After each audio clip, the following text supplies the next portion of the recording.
Spectrum on Radio 1 FM 90 is brought to you by Stanbic Bank.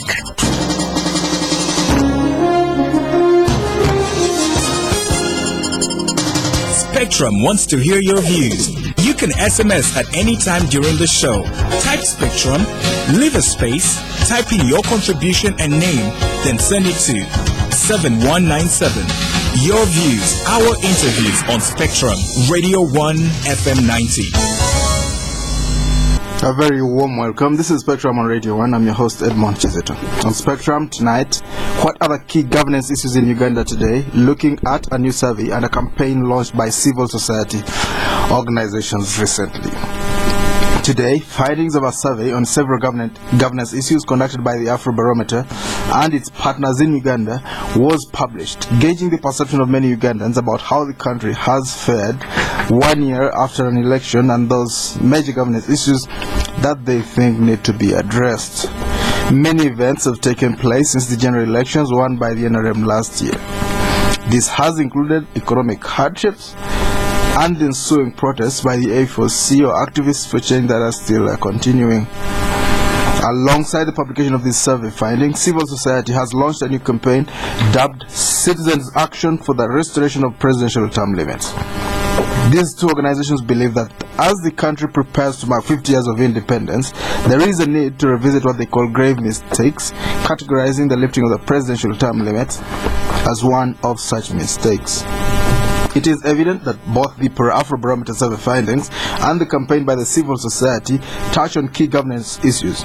It is these questions that many say need to be answered to keep the country on track beyond the 50 years of independence. So tonight we reflect on the findings of the Afro-Barometer survey and the campaign launched by civil society to try and understand how just how important the two are to the governance of Uganda. Our guests tonight, Mr. Robert Sentamu, National Investigator, Afro-Barometer Uganda. You're most welcome, Mr. Sentamu. Good evening, listeners.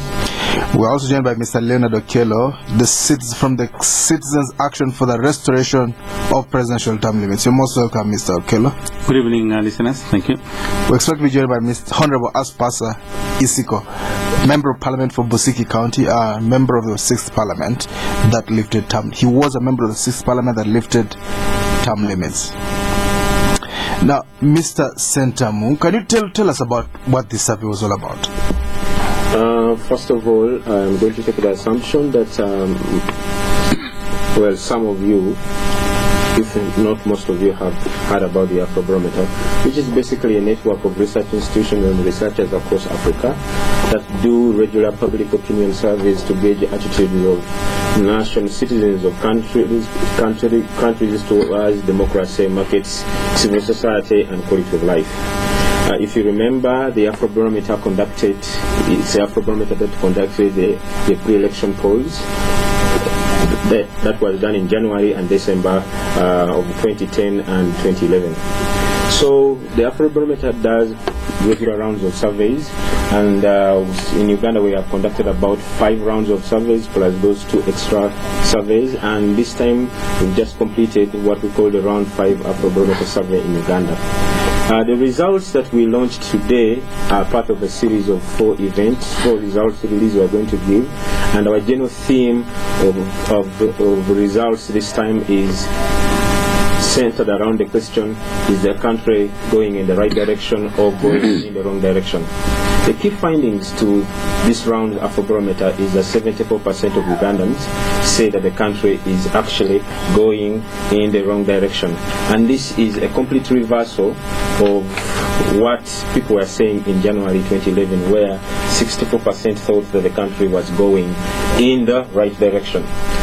Our analysis shows that whereas there are several factors that explain why people are saying the majority of Ugandans now are saying the country is going in the wrong direction, we however find that one of the largest explaining factors to this perception is around the evaluation of the economic condition of the country and personal living conditions of people, and also towards government evaluation of how government has been handling economic related services.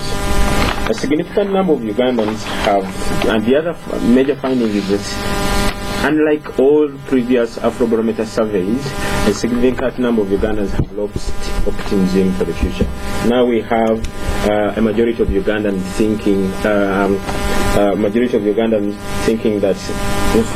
that foresee the future of their future as worse than the present. So those three are kind of the key major findings of Afrobarometer this time around. Majority of Ugandans say 74% the country is going in the wrong direction. This is driven by their evaluation of the current economic condition and the government handling of economic-related services, and most of them think that even in the near foreseeable future, the situation is actually going to get worse. This is on the backdrop, even when the government is saying it's going to be starting to commercially explore oil, and still Ugandans think that their future is going to be worse than its present. So these results, we explain them by why are Ugandans saying this, why are these perceptions changed, what are their concerns, what are their realities, and those are the details of some of the results that we released today, and that I will gladly share with you. All right, we'll go into the details as we move forward in this discussion tonight. Mr. Okello, what is the connection between the term limits and good governance?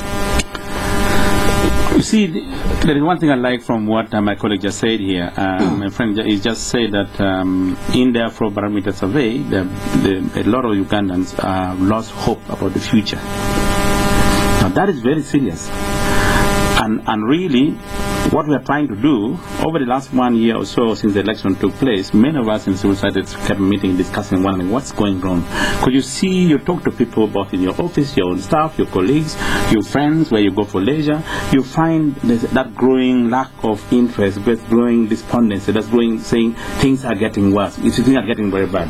And actually, when you go to discuss, it goes beyond just economy, as probably the Afrobarometer is saying. People start talking to you about the fear of all this violence you're seeing in the streets. Young is dead the other day, the other people have been arrested like this, that kind of thing.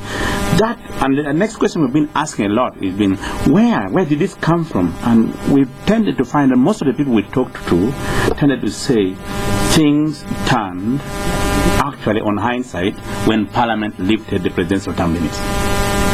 And so that's why we got back to say, look, maybe that's where we should be starting this discussion about Uganda now and Uganda in the future. That actually it is the reinstatement of the presidential term limits that probably will begin to build some stability, some degree of hope that some process of democratic governance is going to take place, and actually a more peaceful transition is likely to take place in this country. Many Ugandans are not only anxious about the economy, but they also anxious about the likely outbreak of violence or chaos, the way the things are going in the streets at the moment. Many Ugandans are fear. And you do not want to imagine insecurity or chaos or civil strife and whatever to promote the economy. You've heard the president many times say these people who are causing demonstrations are scaring away investors, they're the ones actually economic saboteurs and all this. It is very clear that good governance and a good transition, particularly in this case, would be a very good recipe for a peaceful process in this country that would be not only attractive to external investors, but also very good for any other Ugandan who is either digging in his small garden, or that Ugandan who is investing, like the Walamunos of this world, who is investing something small. Any investor. Any investor, and I mean any investor here, anybody who has money to put in investment would do it better and make profit and employ many more Ugandans in a peaceful environment. An environment where there is hope that if this term comes to an end in 2016 for the NRM and President Museveni, there would be a peaceful transition into another term. Even if that term is actually won again by the NRM, that they will be peaceful, it will be seen to be orderly, that will give hope for Ugandans. And that is very important. And I really, for us in this group, we've been discussing and thinking through that actually Parliament, the President and all Ugandans need to give Ugandans, if there is any gift to give for this country, it's really at 50, Ugandans should be saying we have matured into a sober, organized, peaceful, democratic, human rights fearing, God-fearing human rights. You want a gift for the 50 years? Sure, you want. You know, in Parliament, they used to say the Christmas gift, they give us some ministers. Easter gift, it came early, they give us another minister. So this time you're saying 50 years, the gift from Parliament should be term limits restored. Yes, because actually that, and it comes with a number of things which are very important, which I could probably highlight if you like to. And this, I think, one is that we would actually want to think that if that presidential term limit, the 2 term limits that was removed in September, a few years back, 2005, okay, when that term limit was removed, when the end of September comes this year, they should reinstate it. And if they do it, you're asking Parliament, you're giving them timeline? Yes, because now then, they must do it by September. We think that is enough time. There's not so much to do. Really, they know what they did. They can unpack it and bring it back. So there are a few people in that Parliament and who are still in this Parliament. They have the history, therefore. And I was hoping that probably that colleague, the person who was in that Parliament, would have been able to help us a little more here. But more importantly, there is excellence. The President gives a concrete offer not to contest elections in 2016. Why do you want him to step aside? People have been increasing the votes they give him. The last time it was 69, the last time it was 59, now it is 68. He's gaining in popularity. Afro-Barometer, what it is 74, thinking that things are getting out of hand. Alright, well listeners, we'll get back to that a little bit later. Well listeners, this is Spectrum on Radio 1 tonight. What are the key governance issues in Uganda today? Looking at a new survey and a campaign launched by civil society organizations. Those are 2 events that we're linking to understand some of these issues. You'll be able to call in, and I'd like to ask you to call in and tell us what you think about this topic later. I already have the numbers when that time comes. Mr. Sentamu, in 2011, people said things were working well. Now they say something has gone wrong. Get us deeper on that. What has changed in just about 1 year? The first point I want to make on this is that this perception of the country is going in the wrong direction cuts across party lines, regions, gender, and residence. NRM supporters, opposition supporters, the majority of them are all saying the country is going in the wrong direction. Whether you live in a rural area or live in an urban area, whether you are in the north or in the Kampala or east, the majority of Ugandans across the board are saying that the country is going in the wrong direction. The point I'm trying to make here is that often Ugandans are divided by those segments. Women but now they're united. Yeah, exactly. Are more supportive of the NRM, of the government. The West is more supportive. The rural is more supportive, and NRM people who say they are affiliated to the NRM are more supportive. Now they all agree on the same thing. So the cloud of doom is across the country. Yes, they're saying that the country is heading in the wrong direction. So what are some of the things? So what has changed? Okay, first of all, the number of when we ask that in general, how would you describe the present economic condition of the country? 75% now of Ugandans total say that the economy is bad, and this is compared to 34% that said it was bad in January 2011. 34% in Jan 2011 said it was bad. It was. Now how many say it's bad? 75%. 75%. That's a huge jump. It's a huge jump. The people who say their personal living conditions are bad, okay, is now 64% up from 41% just 1 year ago. When we ask them, when you compare the present economic conditions to 12 months ago, 67% say they are worse than they were 1 year ago. Yes. Okay. And when we asked the same question in December 2010, only 31% thought that the economic conditions then were worse than they were 12 months back. Right. So, and then when we ask them looking forward, do you expect the economic conditions of the country to be better or worse in 12 months? Only 51% expect the economic conditions to get worse.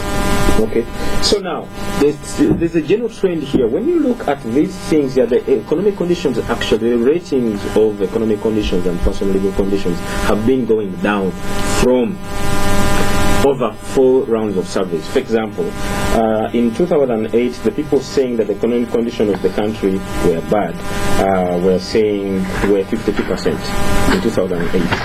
That number dropped slightly to 31%, people saying 38%, people saying the economic conditions are bad, but now has increased to 75%. So generally, when we look back over the 4-5 rounds of surveys, we're saying there is a general decline in the rating of government performance in the management of the economy.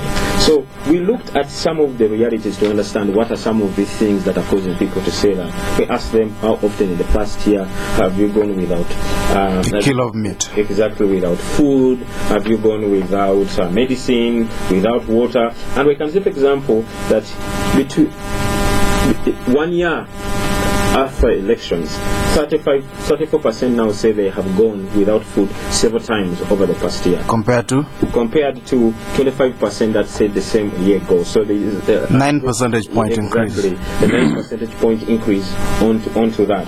When we ask how often have we gone without cleaning water, there is a small jump from 34 to 36%.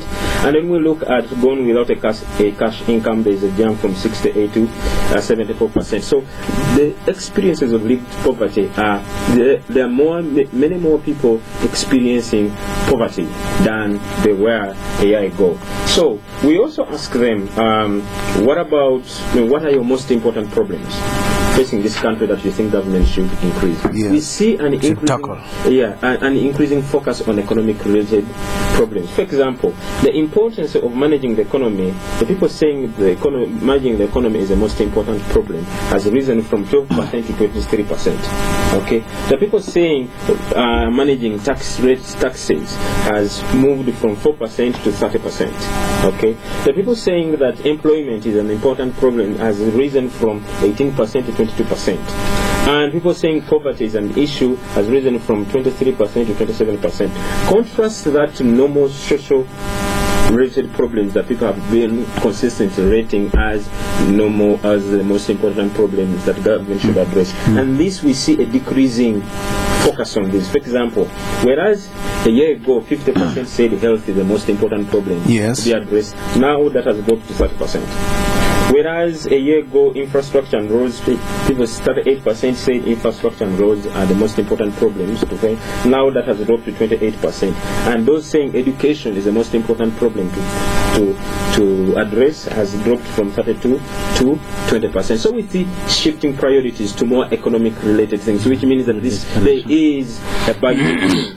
So we ask them, do you think government is responsive? So we ask the question, do you think that government is doing enough to address the current increases in the cost of living and food prices, for example? And 52% say the government is doing far too little.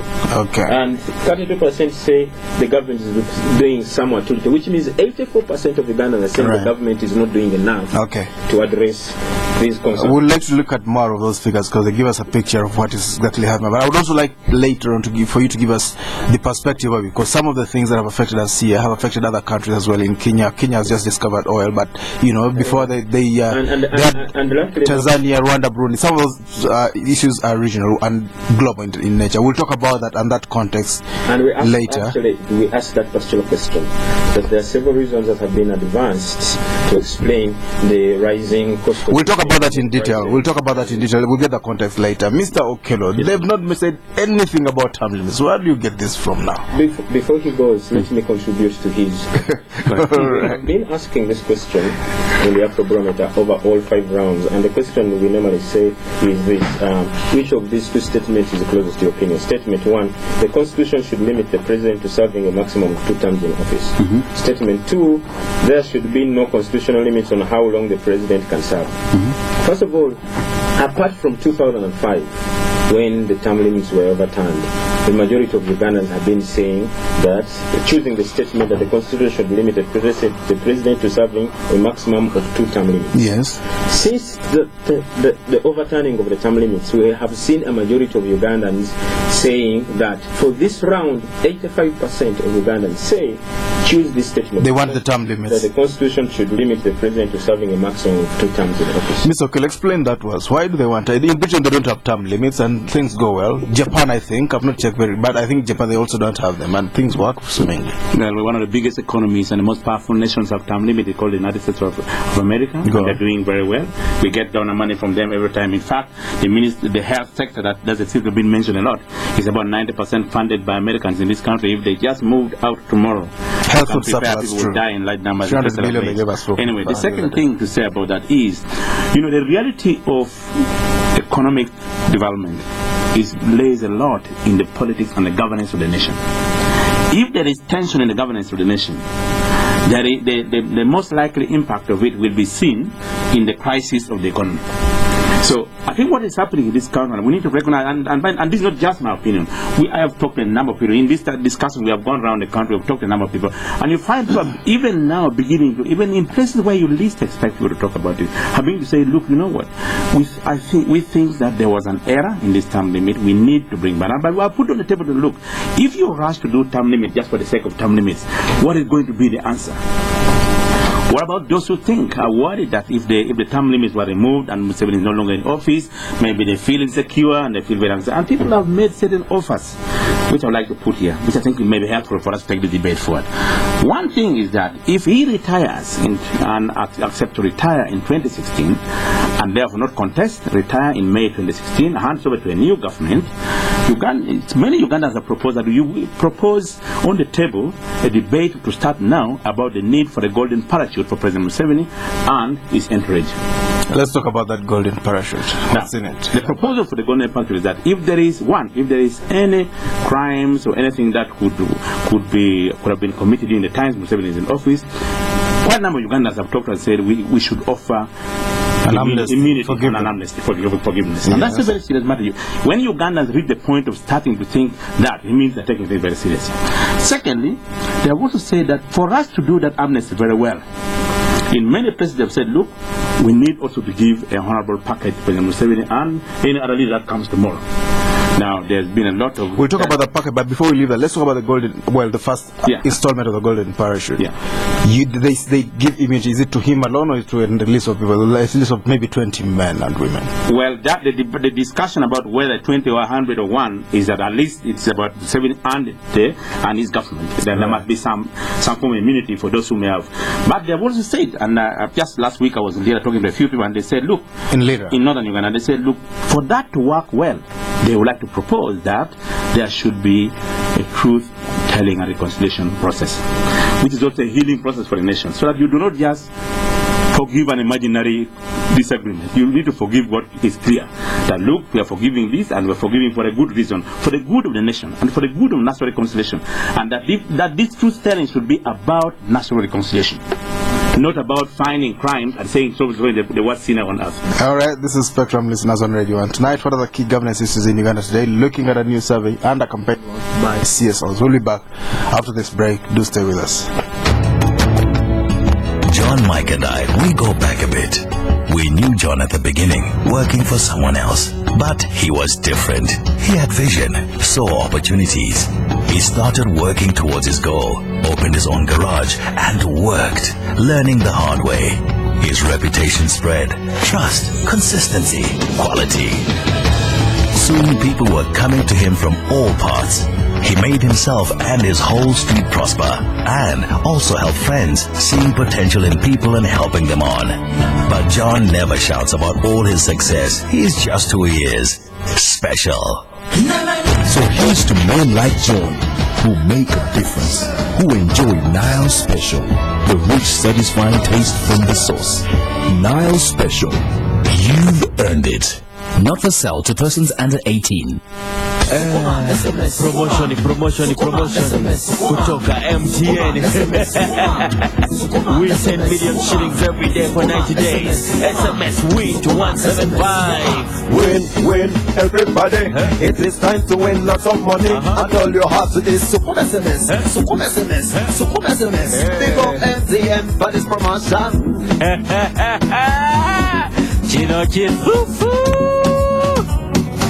Win 10 million shillings every day for 90 days. Simply SMS WIN to 175 to play and win. MTN Sukuma SMS. Terms and conditions apply. MTN. Everywhere you go. Spectrum on Radio 1 FM 90 is brought to you by Stanbic Bank. public dialogue. Welcome back to Spectrum on Radio 1. Tonight, what are the key governance issues in Uganda today? Looking at a new survey and a campaign launched by civil society organizations. Our guests tonight, Mr. Robert Sentamu, National Investigator, Afro-Barometer Uganda, Mr. Leonard Okello, from the Citizens Action for the Restoration of, not the 10 Commandments, but the presidential term limits. Mr. Okello, take us deep on what you're just saying. You said people say they want term limits very badly, and you're saying they're giving a cushion, landing cushion for some people. And this idea of the landing cushion is not just because they want to give it to President Museveni as a person. Really, they would like this to become the regular transition process from one government to the next. That it should go back to the term limit and become the regular transition.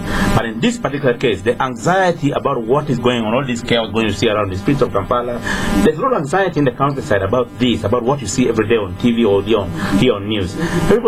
Most of the people you talk to say, look, we need to start thinking now and debating now of a transition process. They're also going to say, look, for this transition process to work well, Parliament will need to come together, put together a motion that will discuss it, but also which gives a honorable send off to the current head of state and any head of state tomorrow when their terms come to an end. And they're also saying that in order for that to work well, it means the next election we should do everything and start now to start working on the possibility of a process that will lead to what will be largely accepted as a free and fair election for the country. Okay, and then finally, that after this electoral commission, should everything be done to make it in practice and reality and in open public perception, transparent perception, that is a more independent electoral commission than it is at the moment. Before we move forward, what kind of independence do they want? How do they want it to be constituted, for instance? In one such discussion with some friends, they said, look, why doesn't the electoral commission get appointed by a neutral body like a judicial commission or something like that, some neutral appointment or a process of appointment that may be after the president signing the final document and the process. And in countries like Kenya, it has been done. You know, in the past, the last time Moi was in office, there was a Let's look at parallels locally.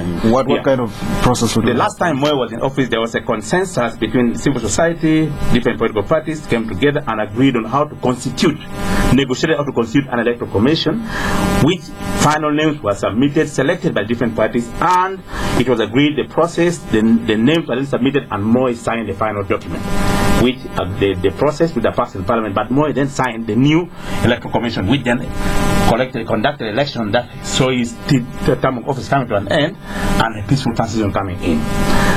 You know, the other thing is, the biggest challenge that in the last weekend discussion the main discussion was, many people were telling me, Leonard, the most difficult thing is, how can I ask us to forgive? I said, look, one person, a priest, actually, a reverend, came and said, you look, the most important thing is, one, that Mandela took a challenging issue. Okay, maybe we can discuss that another time. It's happened in South Africa, it's happened in Rwanda as well.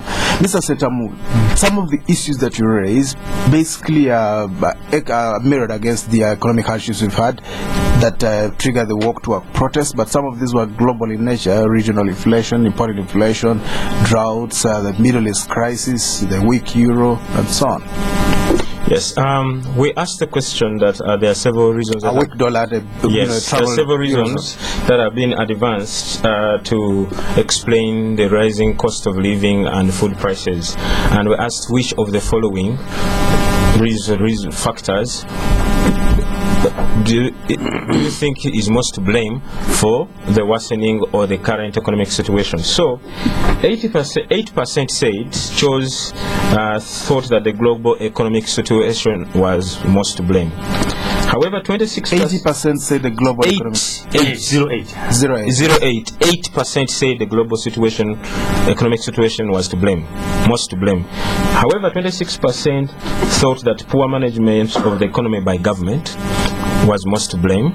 25% chose excessive campaign spending during the recent 2011 elections, and 20% chose rising fuel prices. So the range of reasons that we gave was global economic situation, poor management of the economy, excessive campaign spending, the political unrest in some Arab nations, rising fuel prices, the value of the shilling against the dollar, and only 8% chose the value of the shillings against the dollar.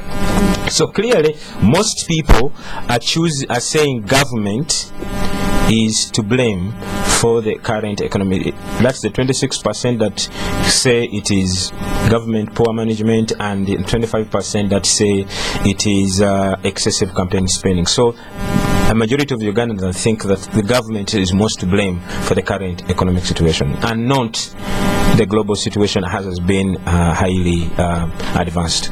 So, Leonard, take us a little bit on what you plan to do about this restoration of term limits. Tell us a little bit about your organization and how you tend to move towards that. Well, we have a national coordinating committee that discusses this, has been reflecting on this a lot. We today launched this campaign in Masindi.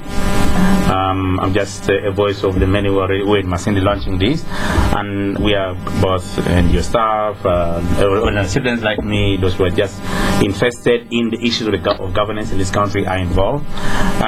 We want to continue to, from today on, open the public debate about restoration of term limits, because it is consistently becoming a central issue that many Ugandans are talking about, probably not loudly, but this is an opportunity to start the debate now. And I hope that this process of the debate will actually compel Parliament and the leadership of this nation to start thinking of a much more formal process of restoring term limits. And we hope that they will, if they listen to the citizens very well, that if the politicians of this country listen to the citizens, they should be doing this and giving us as a 50th anniversary gift of this year, by end of the year, by end of September. The other thing is that as a national consensus is being built, there is need for us to probably think of a national conference around this issue. You know, when Dr. Bote's body was lying in state in Parliament, yes, President Museveni promised this country that day in his speech that now that the war in the north and everything, we have done away with the war and like, he will soon be organizing a national conference for rethinking the issues of politics and governance in this country. National conference. I'm sure many Ugandans will remember that day, who follow that speech, are still waiting for the day he's organizing this. And maybe this is a good opportunity for him to start thinking of those kind of things seriously. And do it. And let me tell you, a person like me, I do not do this. I don't even think of any, I've moved beyond annoyance, because even me as a family, my father, our firstborn in the family, was killed together with Loom in 1977. My father died a few years back. Each of them and many other cousins and relatives died because of the conflict of the politics of this country. And so I come into this with a personal family experience. And many Ugandans out there have the same thing. Many of us have either a personal family experience or a close friend or somebody you knew who suffered or died because of the politics of this country. We need to rethink this country together, especially after all these violent processes we are going through as a country. Rethink together and start saying it is time to look for a peaceful process of rethinking, reinstating term limit, and giving a peaceful transition. If this works well, actually President Museveni will be the first president of the Republic of Uganda to leave office peacefully. That would be a great thing to do. I think if I were him, I would be thinking of that very seriously. Because it's not only just about him. He will be setting a legacy and a precedence for the nation. This country needs to go beyond every other 6 months or 1 year. You hear some people take it to because of suspected treason. Another one, you hear some policeman has died in the street because of violent demonstration. Like, we need to move beyond that. We need to come to a point where dialogue takes the center stage. And many Ugandans are anxious. They're very anxious about the way things are going. Thank you. Well, and of course, you just mentioned, you said basically they're looking at politics like the AIDS of it's like a sky. The bad politics has affected literally every family. And affected the economy most. So the national conference, apart from term limits, what else would they be talking about? Well, they probably will be talking about where we have come from and where we're going to, and begin to rethink where we didn't get right, what needs to be improved in our constitution, what needs to be improved in our governance, what reconciliation process we should be going through in this country, so that when the truth and reconciliation process comes in, we're actually doing it for the benefit of each and every individual in this country, and for the benefit of the growth. Because this country has a big opportunity now. We have oil, we have water. Water is very important. Fresh water is very important. We are in this region so strategically stationed. Remember, we are the only country in this federation, upcoming federation, East Africa, which is bordered by about 6 other countries. So we have a very unique geostrategic location. Yes. And what happens well here, we'll affect the neighbors and affect the growth of this region. So we need to do things and already go ahead of everybody and actually learn from our history, and we are doing better. And we do it peacefully for once. Ugandans, we need to do it peacefully for once. This so-called forgiveness is not an easy thing, but Ugandans will need to think through and accept that it is in each and everyone's interest that after truth is done, we go towards sincere forgiveness and national reconciliation. Mr. Sentamu, talk to us about the methodology that you use, but I would also like you to tell us whether you think some of the people you spoke to support the walk to work protest. Do they want some kind of agitation on that side? First of all, the methodology that the Afrobarometer uses is a very quantitative survey methodology that basically involves drawing a national representative sample, and this time around we talked to 2,400 adult citizens, and we did face-to-face interviews with these 2,400. We went to reach 75% of all districts in Uganda. That is about 84 districts out of the 112, and reaching all 4 administrative regions and both urban and rural. And the questionnaire was translated into local languages. Surveys were done in local languages, and we translated the English questionnaire into 14 local languages. 14 local languages? Yes, that is Luganda, Runyankore, Ruchiga, Runyoro, Rutoro, Lukbara, Aru, Luo, Ateso, Ngakari, Majong, Luma, Saba, Madi, Lugwere, Kupsabin, Rusoga, and Japadola. For those of you that know Uganda, those languages basically cover the whatever. And the results that we give you have a margin of error of plus or minus 2, which means that the figure that I give you here right now is if you went back and did the same survey and used the same methodology, have a plus or minus 2. Exactly. So that's basically what the Afrobarometer does. About the question on walk to work, we did not ask the question about walk to work, but we asked people's opinion regarding their freedom to congregate, to hold demonstrations, and a lot of Ugandans think that freedom is very minimum in Uganda currently. So indirectly, most Ugandans are not happy that they feel they don't have the freedom to hold demonstrations or protest marches. All right, before we hear from the listeners, Mr. Okello, do some people think we should have a referendum on term limits, or you just want Parliament to do it? Interestingly, nobody told us about a referendum in this discussion. It was focused group discussions, it was very participatory. Interestingly, the question of a referendum did not come through. None of them wants a referendum. In my own, the focus group discussions I had engaged in, and I probably... No, I don't remember any of them that I got engaged in personally that where the question of the referendum came. Maybe Uganda is a bit disillusioned with what the referendum seems to have done. And maybe there's something for those who are going to think the constitution to reflect on. One thing I want to comment on that, and this is based on data that we have in Afrobarometer, is that we have seen that the government as a big change agent. Yes. Like I said, we have done 5 rounds. Before 2005, we had done 2 rounds of surveys. And the majority of Ugandans said that the country, the term limits should be kept. In 2005, when the referendum on term limits was being, the campaign for the referendum on term limits and regional tier, that referendum vote we had, that's the only time that the majority of Ugandans said term limits should be removed. 51%, a slight majority. What does that mean? Take us back to that again. The term limits, 51% said what? In the referendum period on term limits. Yes. That's the only time, according to our survey data, that a majority of Ugandans, 51%, chose that term limits should be removed. But what is different in that? What is different in that year?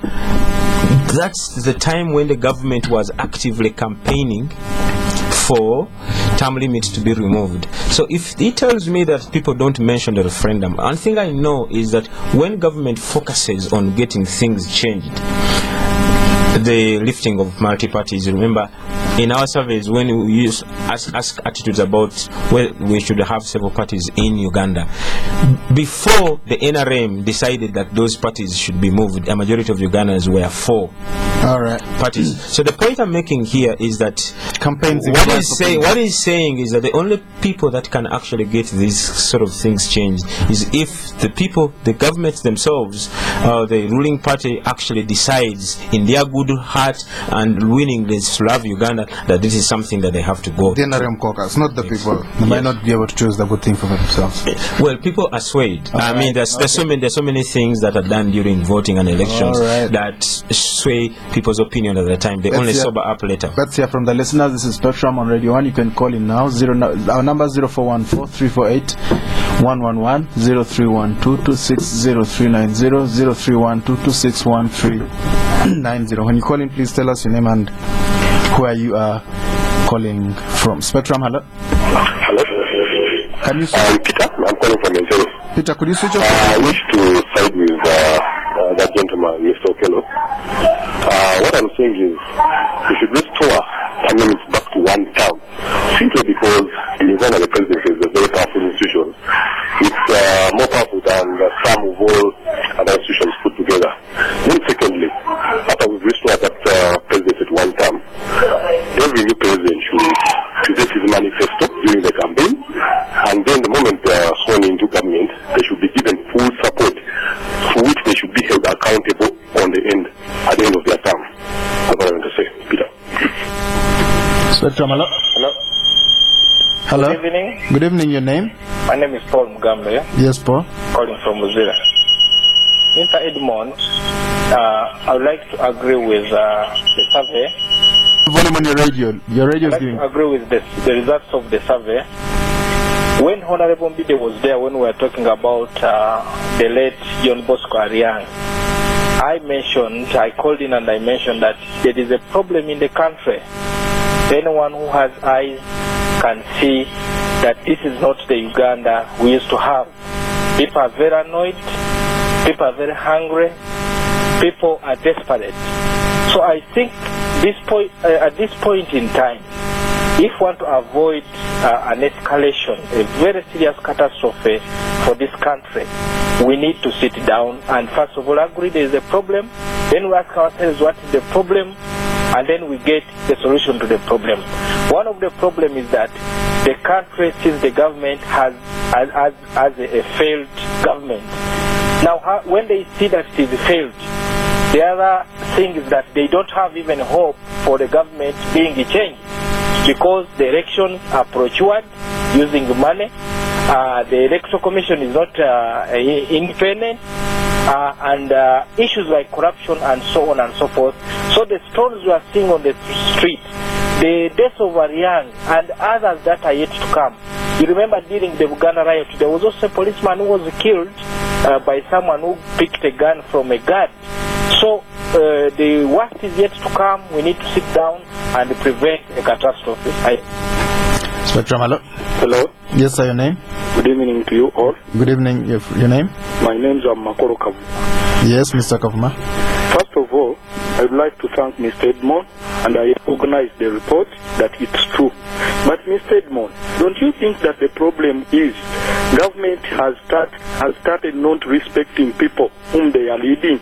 Secondly, don't you think that we need a national dialogue and sit down and see where we've come from and where are we going? Because government opened a political parties, but when political parties come out to participate in their activities, you see government using armed forces like police and other armed forces, trying to intimidate opposition leaders not to work, messages should not work. Don't you think we need a national dialogue? All right, Spectrum, hello. Okay, your name, my friend? Good evening. Good evening, your name? As usual. Yes. Actually, I don't think that term limit I can reduce the problem of Africa. Look at Zambia, they have term limit, they have challenges. Look at Kenya, they have the same challenge. So to me, I think lifting the term limit, it also needs the president to do his program. As you see, President Museveni, when he was being, people wanted to stop him contesting, but when they lifted the term, we have gained a lot, and we hope we shall gain a lot if the president will give an opportunity. Thank you. Let's get back to the studio. Mr. Sentamu, term limits won't change anything. I think the issue of hope is a very important factor. Like I said, this is the only time I have seen Ugandans losing hope in the future. And I think there are many things that contribute to that. So if these issues are economic, they are political, and in our analysis of this question of going in the wrong or right direction, there are several other reasons, including political reasons, that explain why people think like that. And I think time limits for sure will restore at least the possibility of change, because at this point in time the NRM seems to be too powerful. The opposition leader, NRM seems to be too powerful, even to be removed by an election. Well, because mainly the opposition parties are fragmented. Yes, exactly, are fragmented and not systematic. They are not organized. So if you have so many political parties, the opposition is not well organized. Yes, the opposition is not. So they don't seem to be able to put up a credible challenge that can actually move the NRM. So if that is the state of affairs, then elections start becoming an event where people look forward to get money, to improve their living standards at that point in time, but not because they can be able to change. Okay, so but if you have term limits in, whereas one party can be dominant, for example, like in Tanzania. Yes. Okay, but at least the head keeps changing. The head keeps changing. So term limits perhaps may restore a little bit of hope that some kind of change is possible. And you think the cloud is that bad? It sweeps across the country. I think, to me, whether you are in the towns or it's not about the television pictures or the work. Yes, and there is a general dissatisfaction and loss of hope across the country. And I'm not sure whether it is term limits as the reason, but whatever there's a bad mood. There's a bad mood. Let's talk about the economy. If, for instance, 9 months from now, inflation went down to single digits, prices came down of fuel and so on and so forth, do you think we'll get a better result? Actually, when I was presenting these results today, I had a discussion like this with someone, and I say that if I was government, the economy is a much more easier problem to solve than perhaps political governance-related issues. Because here, like you said, if the inflation went down, people got a little bit more money in their pocket, these attitudes perhaps may change. But it's not only the economy, like I said, it is also political factors. And I'm not talking about political factors here, because we have decided as Afrobarometer to release these results in series. So we started with economy. In 2 weeks' time, we'll be looking at political factors, and you will see that even then there is a general dissatisfaction and decline in the mood in that direction. And the oil has got nothing to do with it. It doesn't give them actually with the question of oil. People, the majority of Ugandans think that 52% think that the government will not use that oil for the benefit of all Ugandans. So there is no hope as far as oil is concerned, whereas government is saying this is going to improve people's lives. Majority of Ugandans, 52%, when we ask them that question, think that the government will use none of the revenue they generate, or only a little, for the benefit of all Ugandans. So they think the oil will only fuel a bad fire. That's what it is. Yeah, exactly. Only fuel. A few people are not. Mr. Okello. You know, the big issue in Uganda is that loss of hope, and then a loss of trust of government. The fear every time that when government comes up with something, people start wondering, are they really? What are they looking? Is it exactly what they're saying? What is behind what they're telling us? Now, when you reach that point, then as a government, too much suspicion. You need to start asking yourself, what is going wrong? Even the state of things should begin to ask themselves, how are we communicating? The other thing also, with when you stay in power for so long, a lot of the people around you begin to tell you what you want to hear, and not necessarily the actual truth. It's a very common phenomenon going across the world. When you stay in power as long as President Museveni has done, the likelihood that people start telling you what you want to hear. No, but a lot of radio, that pertained in the past. One radio station, one TV station, one newspaper. Today there's a plethora of the media. Okay. I actually, at that point, I disagree with you. I think Ugandans have the proliferation of media and the exposure to these political. Ugandans are open. They tell you what they think. So how do you explain that? Okay, I think let's put two things to separate two things here. What Ugandans say on the radio and TV, as we're doing here, and what those in the planning corridors discuss in decision making. Go on. When the power corridors start, the bargain of power relations in the power corridors, with a cabinet that has been with you for 20 years and beyond, when the people who should be saying, Mr. President, things are not right here, and when you build in and you become the individual becomes a bit oversized for the institution that is the state, then the people around, the immediate power brokers around the state, instead of being that candidate and helping the head of state to face the reality and deal with it, there's a tendency to play the safe game. One person asked me today is that what should government do? This is the reason why institutions like the Afro-Barometer do these surveys, so that you actually get the perception of the people that you lead, not the ones close to you, but the people actually that you say you are after their interests. And the people of Uganda are saying, this is how we feel, please do something to it. Somebody asked me, what should government do? I said, I think government should come out and address itself to these concerns, not in the corridors of power, but actually people should see government trying to do something about it. Because one of the things they're saying here, they think government is not doing enough. They don't see to do enough to, so it doesn't seem to care. So government should come out and show that they care actually about the concerns of the people and do something about it. And you're saying the current government, the NRM government, is too powerful to be removed by the opposition in a normal election. So the alternative is to have term limits, so at least even if it's the NRM to continue, there's somebody else at the helm. Yes, at least term limits give you that option. So it's not if they're not the NRM stay in power, but with somebody else. If you're not there, then you have the same people all through. So to me, it just gives a little bit of more chances, if I may put it, for some change. And that's what the people say, the people you polled. Well, by the choice that term limits should be restored, that could imply that. Well, we have to go. Thank you very much indeed, dear guest, Mr. Robert Sentamu, national investigator at the Afro-Barometer Uganda. Very popular during the election, just before the elections. You normally carry out surveys, not only here, but even in West Africa and other countries. We will have been following that. Thank you for coming to Spectrum tonight. Mr. Leonard Okello, from the Citizens Action for the Restoration of Presidential Term Limits, he says you want them by 30th September 2012. You can't wait till beyond that. We think we should do it now, so we start moving, preparing for 2016 when everybody is comfortable and happy about the new process we're getting into. Well, we have to go. Thank you very much for tuning in. I've been your host, Edmond Kizito, as usual, with no views of my own. Thank you for tuning in. Spectrum will be back tomorrow. Up next is the news in English. Special fares to the US, London, China, and India.